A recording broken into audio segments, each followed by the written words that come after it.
بسم اللہ الرحمن الرحیم۔ معزز طلاب، السلام علیکم ورحمۃ اللہ وبرکاتہ۔ کتاب مواد نحو جلد 4 درس نمبر 49، جس کا موضوع بھی وہی مرفوعات میں ان اور اس کے اخوات کی خبر کے بحث میں ہے، اس کے احکام میں ہے۔ چونکہ ہماری بحث مرفوعات میں ہے اور حروف مشبہ بالفعل کی خبر بھی مرفوع ہوتی ہے، اس وجہ سے ہماری بحث اسی میں ہے۔ اور ہم نے سابقہ درس میں یہ عرض کیا کہ حروف مشبہ بالفعل میں انا اور انا یہ جب کبھی کبھار مخفف از مسکلہ ہوتے ہیں۔ جب انا مخفف از مسکلہ ہوتا ہے تو اس کی عمل سے وہ ان محمل ہو جاتا ہے، اور اس وقت پھر پتہ نہیں ہے کہ آپ اس ان کو جملے اسمیہ کے اوپر داخل کریں، چاہے اس کو جملے فعلیہ کے اوپر داخل کرے، کوئی فرق نہیں پڑتا ہے۔ تو چونکہ ان جو ہے عمل سے اس وقت میں محمل ہوتا ہے، اور اسی طریقے سے جو ہے ان جب محمل ہوتا ہے، ان جب اس کو مخفف از مسکلہ کر لیتے ہیں، ان پڑھتے ہیں، تو یہ مادے علم کے بعد آتا ہے، تو یہ ان ہوتا ہے ان مخفف از مسکلہ، اور اس کے جو ہے ہم نے تمام ڈیٹیل پہلے پڑھ لیا۔ لیکن ان کے لیے یہ کہا کہ ان کے اندر ضمیر جو ہے ضمیر شان محذوف رہتی ہے، اور وہ اس کا اسم ہوتا ہے، اور ان کے بعد جو جملہ ہوتا ہے، اب وہ جملہ چاہے جملہ اسمیہ ہو، چاہے وہ جملہ فعلیہ ہو، وہ اس ان کے لیے خبر ہوتا ہے۔ تو یہ بحث ہماری جو ہے سابقہ مباحث میں ہم نے بیان کی۔ آج ہم جو ہے اس سوال کا جواب کہ جس میں یہ پوچھا جا رہا ہے کہ ما ہوا حکم کأن اذا خففت۔ حروف مشبہ بالفعل میں سے ایک کأن ہے، اور یہ کأن اگر کأن ہو جائے، کأن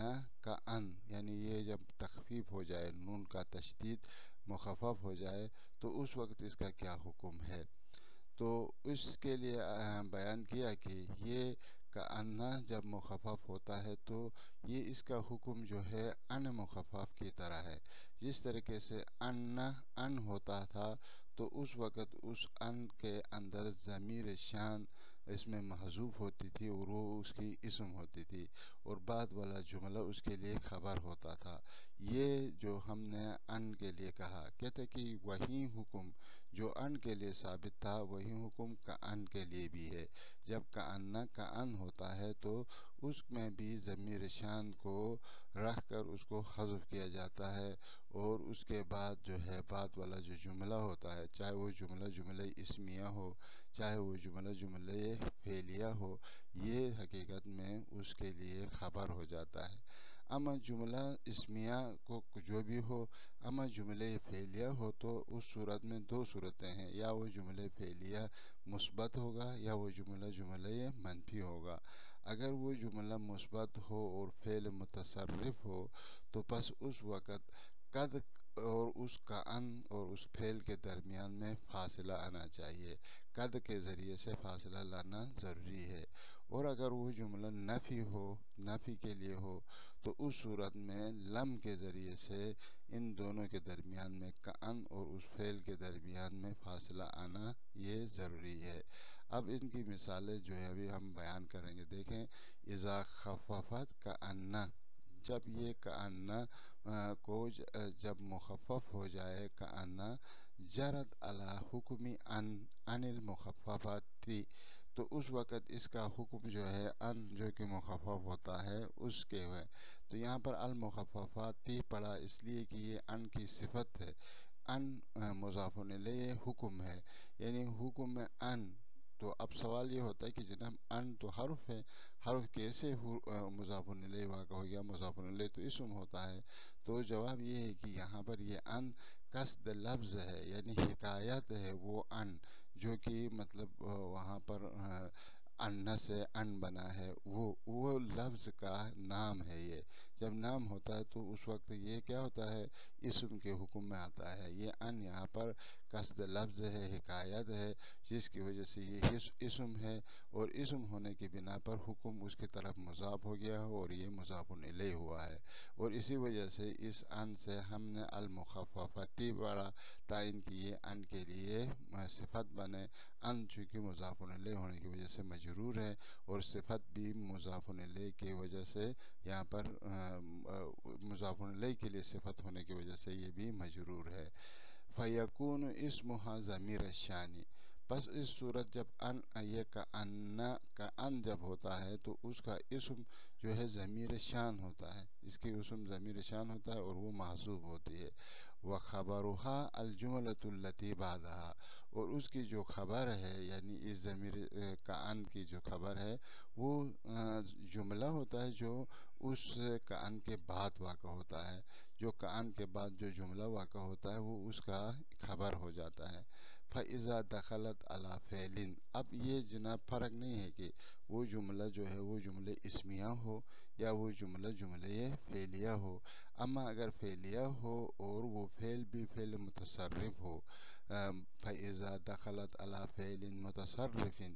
فَصَلَتْ عَنْهُ فِي الْإِيجَابِ بِقَدْ، تو اس وقت اگر وہ فعل متصرف ہو تو اس ایجاب میں فاصلہ لایا جائے گا، یا فصلت پڑے فصلت عنہ فی الایجاب بقد، قد کے ذریعے سے ایجاب میں فاصلہ لایا جائے گا، وفی النفی بلم، اور نفی میں لم کے ذریعے سے فاصلہ لایا جائے گا۔ نہ ہوں جیسے ان کے لیے مثال کأن قد قام زیدون، کأن دیکھو کأن نہ تھا اب کأن ہوا، جب کأن ہوا تو اس وقت پھر یہ جملے اسمیہ اور فعلیہ دونوں میں مشترک ہو جاتا ہے، دونوں میں داخل ہوتا ہے۔ کأن کی اندر جو ہے یہاں پر ضمیر ہے جو ضمیر شان ہے حذف ہو گئی ہے، وہ اس کا اسم ہے۔ قد یہ فاصلہ آیا، قام چونکہ فعل متصرف ہے، اس کے فعل ماضی بنتا ہے، مضارع بنتا ہے، امر بنتا ہے، اسم فاعل، اسم مفعول، اس وجہ سے اس قام کو کیا بولتے ہیں، فعل متصرف کہتے ہیں، جو مقابل ہے کس کا، فعل جامد کا، جیسے عصا ہے، لیسا ہے، ان کے مقابلے میں۔ تو قام یہاں پر کیا ہے، فعل متصرف ہے، وہ خبر واقع ہو گیا ہے کأن کے لیے، لہذا ان دونوں کے درمیان میں قد فاصلہ آ گیا، یہ قد نے ان دونوں کے درمیان میں فاصلے کا کام انجام دیا۔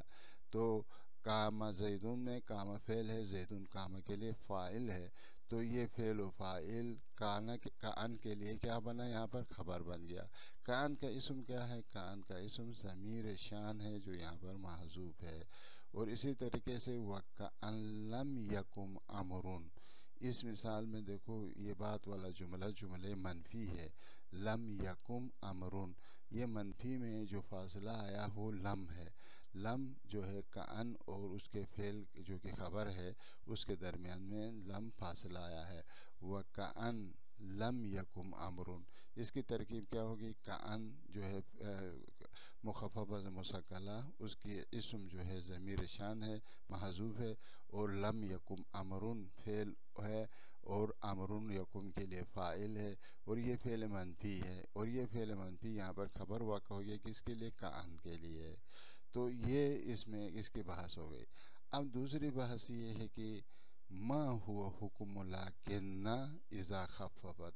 جب یہ لاکن جب مخفف ہو جاتا ہے یعنی لاکن بن جاتا ہے تو اس کا کیا حکم ہے۔ اس کے لیے بتایا کہ یہ ان کی طرح ہے، یعنی جب یہ لاکن جب لاکن ہوتا ہے تو یہ عمل سے محمل ہو جاتا ہے، پھر اس کے لیے کوئی عمل ہم نہیں دے دیتے ہیں، تو اس لیے کہتا ہے کہ اذا خففت لاکن بطل عمل ہوا، یعنی اس کی عمل باطل ہو جاتی ہے، محمل ہو جاتا ہے، یہ عمل سے ملغا ہو جاتا ہے، عمل اس کو نہیں دیتے ہیں۔ لیکن یستحسن اقترانها والحالۃ هذه بالواو، اور لیکن بہتر یہ ہے کہ اس وقت یہ لیکن جو ہے ایک واو کے ساتھ کیا ہو، مقرون ہو، ایک واو اس کے ساتھ مل کے آ جائے، تا ان کی تفرقتاً بینہا و بین العاطفۃ،